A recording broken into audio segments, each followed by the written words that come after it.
Hello guys, কেমন আছেন আপনারা? চলে এসেছি নতুন একটা মুভির এক্সপ্লেনেশন নিয়ে। অনেক বছর আগে যখন মানুষ সভ্যতার ছোঁয়া পায়নি, তখন থেকে মানুষ এই চাঁদের গল্প শুনছে। আমরা আজও শুনি সেই গল্প।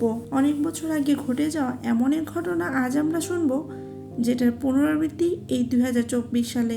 মুভিটার নাম কাঙ্গুফা। তো চলুন গল্পে যাওয়া যাক। সাল 1070। চাঁদনি রাতে এক বয়স্ক দাদি গল্প শোনাচ্ছে ছোট ছোট বাচ্চাদের। সে বলছে, আজ যা হচ্ছে তার সাক্ষী চাঁদ। আজ থেকে 1000 বছর আগে যা হয়েছে তার সাক্ষী ছিল এই চাঁদ। এমনকি ভবিষ্যতে এই চাঁদই এমন থাকবে।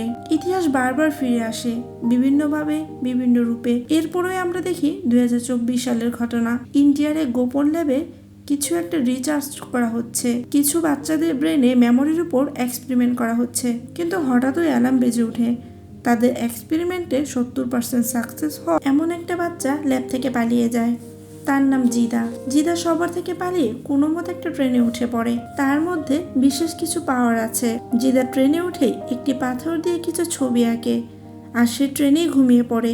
এদিকে গোয়াতে এক পুলিশ অফিসার ফোন দিয়ে কুলিকে বলে, ফার্নান্দেস কোথায়?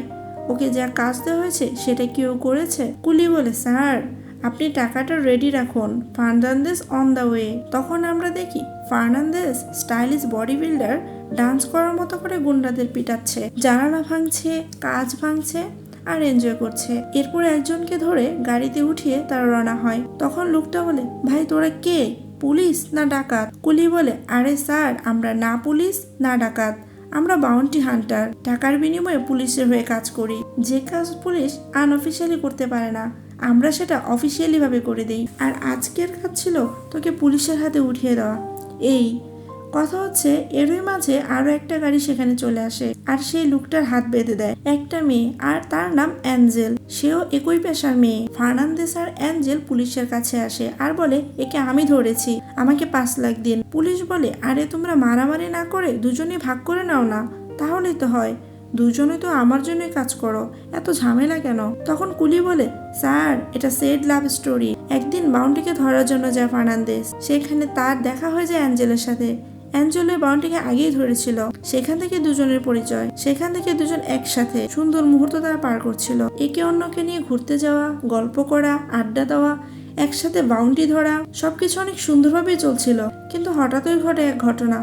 দুজনেই ড্রিঙ্ক করে একে অন্যকে মারতে থাকে। এক রাতে মজার ছলে শুরু হওয়া মারামারি একটা সময় সিরিয়াস হয়ে যায়। এরপর থেকে দুজনে শত্রু হয়ে পড়ে। কেউ কাউকে দেখতে পারে না। পুলিশ অফিসার এবার জিতু নামের একজনকে ধরে আনার কাজ দেয়। তবে তার ভাই শহরের বড় মাফিয়া, তাই জিতুর কোনো ক্ষতি না করে তাকে ধরে নিয়ে আসতে হবে। ফার্নান্দেস কাজে লেগে যায়। সে সব ধরনের তথ্য জোগাড় করে ক্যালকুলেশন করে।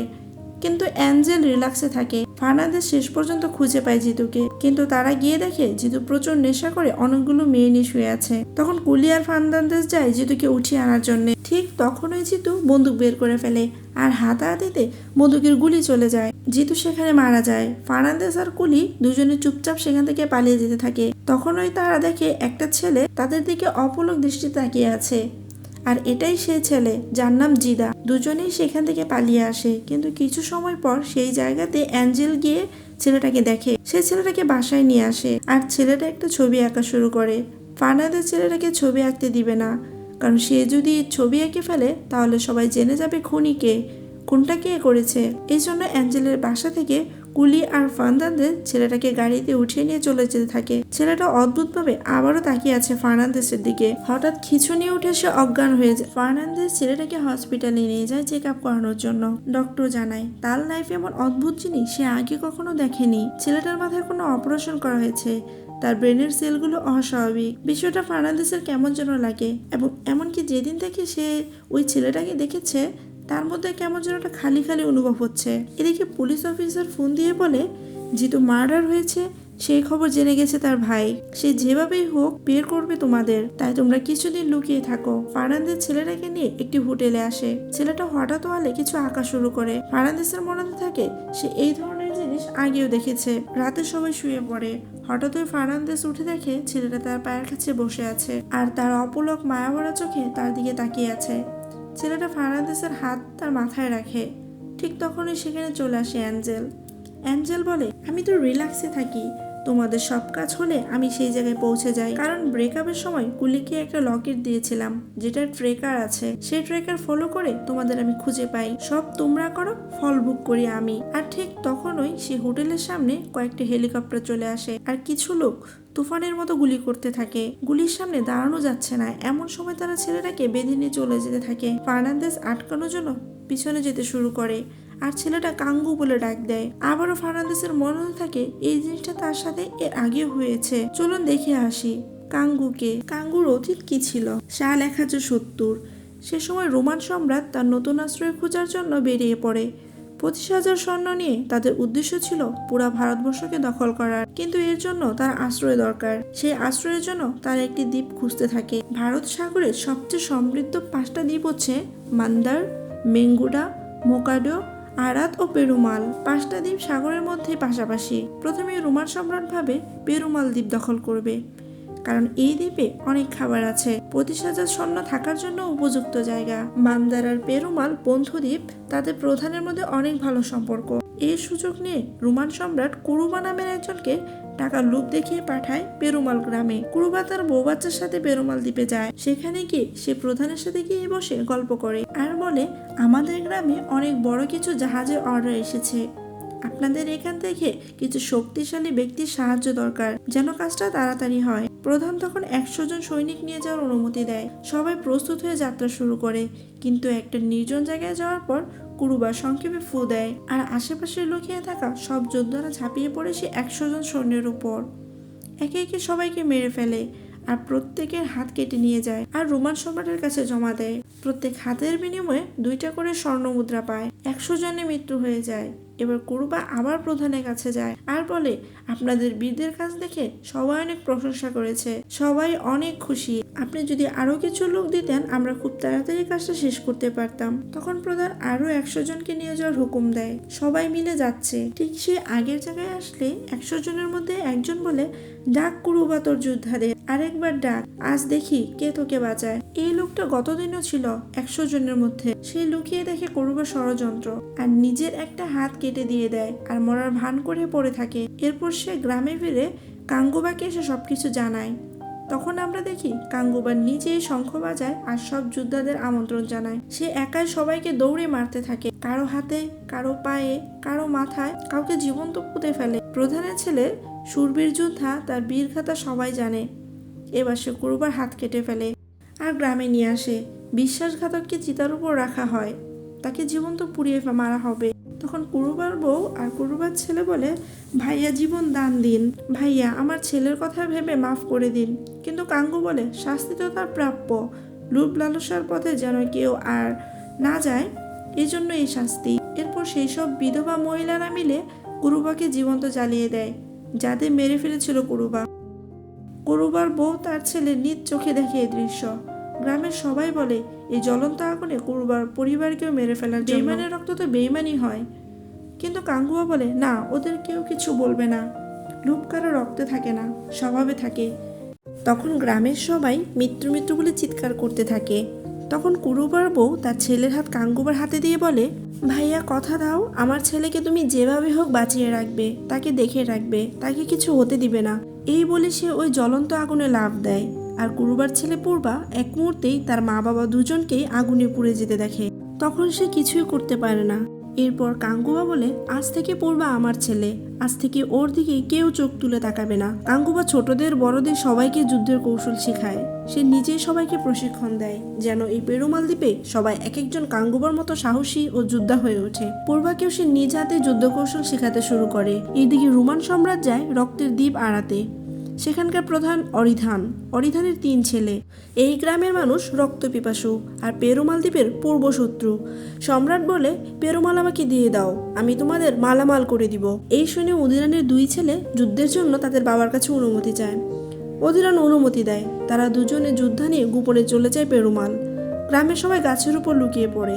যখন কাঙ্গুবা নিচ দিয়ে যাচ্ছিল, ঠিক তখনই সবাই আক্রমণ করে। কাঙ্গুবা একটা গাছের গুড়ি উঠিয়ে নেয় আর চারপাশে ঘোরাতে থাকে। তার আশেপাশে কেউ আসতে পারছে না আর সবাইকে সে মারতে থাকে। এক পর্যায়ে পূর্বাকে ডেকে কাঙ্গুবা বলে, আমার তলোয়ারটা দাও। পূর্বা তখন তলোয়ার দেয় ঠিকই, কিন্তু সেটা কাঙ্গুবার কাঁধে ঢুকিয়ে দেয় আর বলে আমি কাঙ্গুবার না কুরুবার ছেলে, আর সেখান থেকে সে পালিয়ে যায়। কিন্তু কাঙ্গুবা থামে না, সে তলোয়ারটা বের করে উদিরানের 2 ছেলেকে মেরে ফেলে, তলোয়ার দিয়ে মাথা এপার ওপার করে ফেলে। এরপর কাঙ্গুবা যখন গ্রামে আসে তখন গ্রামের সবাই কাঙ্গুবাকে বলে সেই দিনই উচিত ছিল সে পূর্বাকে মেরে ফেলা। কিন্তু কাঙ্গুবা যায় পূর্বাকে খুঁজতে, সেই জঙ্গলে পূর্বাকে খুঁজতে থাকে।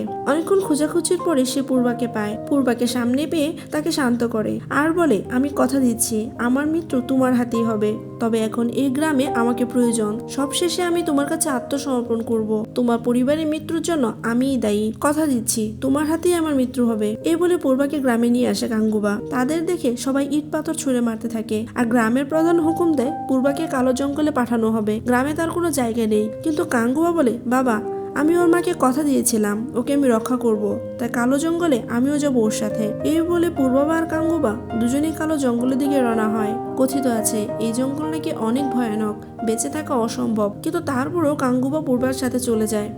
কাঙ্গুবা পূর্বাকে মারানোর চেষ্টা করতে থাকে, কিন্তু পূর্বার মন থেকে রাগ ঘৃণা কোনোভাবেই যাচ্ছে না। কাঙ্গুবা তার জন্য অনেক কিছু করতে থাকে, তার জন্য দোলনা বানায়, খাবার বানায়, শঙ্খ খুঁজে আনে, সবকিছু সে করতে থাকে। এদিকে উদিরান তার ছেলেদের মৃত লাশ দেখিয়ে পাগল হয়ে যায়। তাদের বিধি অনুযায়ী মৃত ব্যক্তির শরীর থেকে মাংস খায় কাক, এতে মৃতের আত্মা মুক্তি পায়। কিন্তু কোনো কাকই উদিরানের ছেলেদের মাংস খাচ্ছিল না। তখন উদিরান প্রতিজ্ঞা করে এই যে এর প্রতিশোধ আমি নিয়েই ছাড়বো, আমার ছেলেদের স্বর্গের পথ খোলা থাকবে। এরপর সব দ্বীপের প্রধানকে ডাকা হয় পাহাড়ে, সেখানে তাদের মধ্যে সমঝোতা করার চেষ্টা করা হয়, কিন্তু উদিরান সেখানে প্রতিশোধ নিতে যায় আর সবার উপর আক্রমণ করতে শুরু করে। 2 দ্বীপ তার পক্ষে চলে যায়। এরপর পেরুমালের প্রধান একটি পাহাড়ে উঠে সে সেখান থেকে কাঙ্গুবাকে খবর পাঠায়, তাকে জানিয়ে দেয় কে কে তাদের পক্ষে আর কে কে তাদের বিপক্ষে। আর তখন উদিরান পাহাড়ে উঠে পেরুমালের প্রধানকে নিচে ফেলে দেয় আর তাকে মেরে ফেলে। এরপর উদিরান তার সব সৈন্য নিয়ে জাহাজে করে আসতে থাকে পেরুমাল দ্বীপের দিকে। সেখানে সবাই ভয়ভীত হয়ে যায়, কারণ তাদের গ্রামের প্রধান আর কাঙ্গুবা দুজনেই কেউই গ্রামে উপস্থিত নেই। কিন্তু তারা খেয়াল করে হঠাৎ জাহাজগুলো কালো জঙ্গলের দিকে যাচ্ছে। জাহাজ থেকে যোদ্ধারা নেমে জঙ্গলের মধ্যে ছড়িয়ে যায়। কাঙ্গুবা পূর্বাকে বলে তুমি এখান থেকে বের হবে না। পূর্বা বলে এতজনের সাথে তুমি একা কিভাবে লড়াই করবে?